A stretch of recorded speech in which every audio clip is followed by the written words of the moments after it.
Welcome back to News Talk. 10 years ago, at this very moment, huge parts of the Gulf Coast were underwater and chaos reigned. Today, parts of the region are doing fine. Tourism and investment are up, and many families have returned. Sadly, though, for some, it is as though the storm just happened.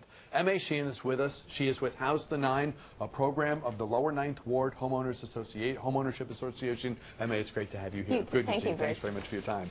In full disclosure, M.A. and I are friends. We have worked together to help people displaced by Hurricane Katrina, though it has to be said, you in a much more robust fashion than I.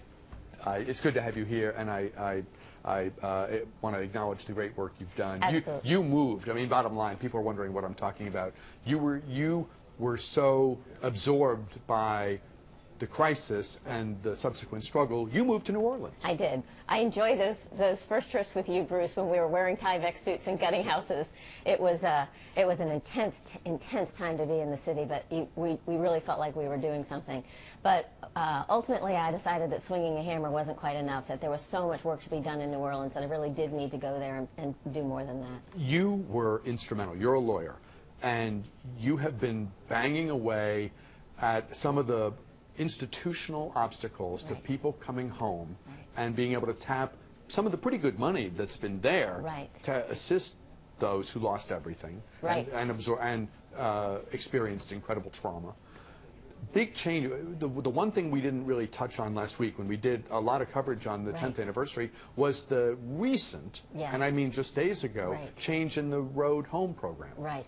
The Road Home program distributed $9 billion in federal money to Louisiana homeowners. However, the formula they used was based on the market value of the house, which means it paid less in poor African-American neighborhoods than in wealthy white neighborhoods because their houses were worth less, even though the damage was often greater. Last Monday, HUD and the state of Louisiana came out with new policies to get additional money to those neighborhoods and those homeowners who haven't been able to get home. And that was indeed 4 years of persistent advocacy on the part of the Lower Ninth Ward Homeowners Association. Congratulations, and thank you. Thank you. I'm so thrilled that I know someone who's capable of pulling off such a result. What do you hope this means?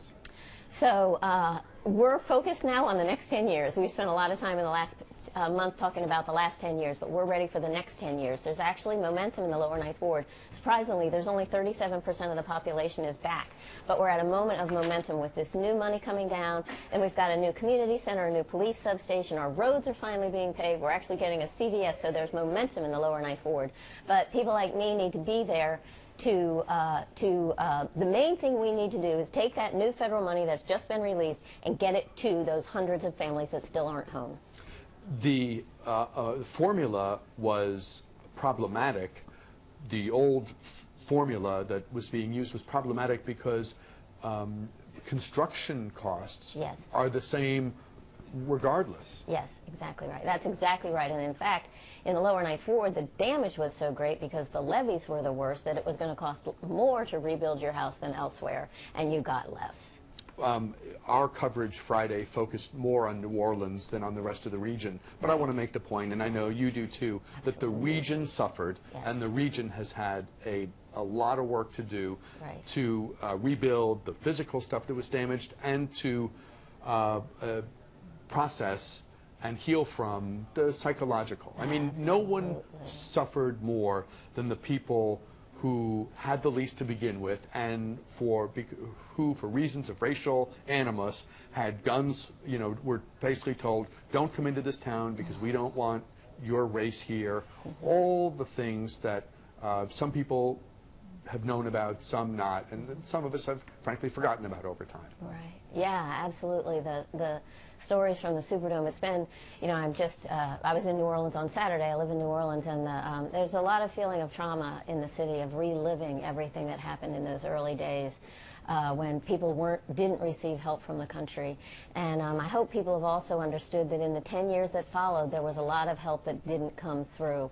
There was it didn't just stop in the days at the Superdome. In the following 10 years, people didn't get the help they needed in some of these lower-income African-American neighborhoods. That's why we're still there. That's why we're focusing on those neighborhoods to make sure that now that help does come. You talk about focusing on the next 10 years, and that's key. That's what we should do.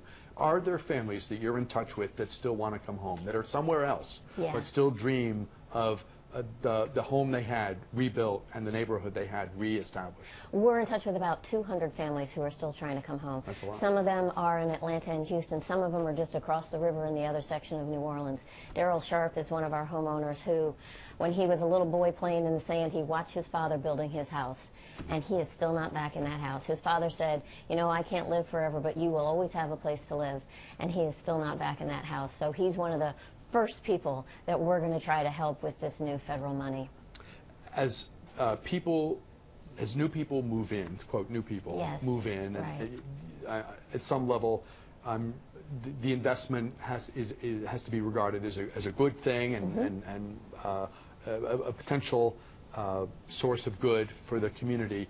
But are parts of the community's soul being lost? That's why we're really focusing on getting the pre-storm homeowners home. For one thing, 59% of the Lower Ninth Ward was homeowners, and more than half of them didn't have mortgages. That was wealth that transferred down from the generations. It was a really high family value that we want to preserve. But also, there was the culture that went along with that. There was the culture that nourished Fats Domino and Herlin Riley, who's been Wynton Marsalis's drummer for a long time, and Kermit Ruffins, who you might have seen on the Treme Show. Just great musicians came out of New Orleans, and they just grew up hearing the drums on the front porch and banging on pots while they were learning. And to lose that culture it's ineffable. It's something that you can't just replace somewhere else. Unique in all the world. Unique in all the world, absolutely right. Are volunteers still coming? Volunteers are still coming, and it's amazing, Bruce. You and I know it seems like such a little thing what you can do with a hammer, but actually volunteers are one of the huge parts that has rebuilt the Lower Ninth Ward, and the other is frankly donations. My office has a budget of $74,000, and on that money we've actually found so far $4 million in federal funds to rebuild 34 families' homes, and we can do more with these new policies.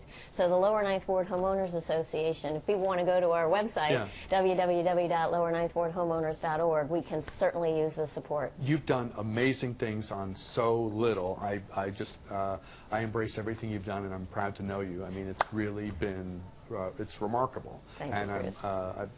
That you would move to New Orleans to do this work is really a testament to your values. Thank you so much, Bruce. It's great to be here. Can you give out the web address one more time? www.lowerninthwardhomeowners9 .org, or just Google us. Thanks very much for your time. Great Thank to see you so much, Bruce. We're back with a program note right after this.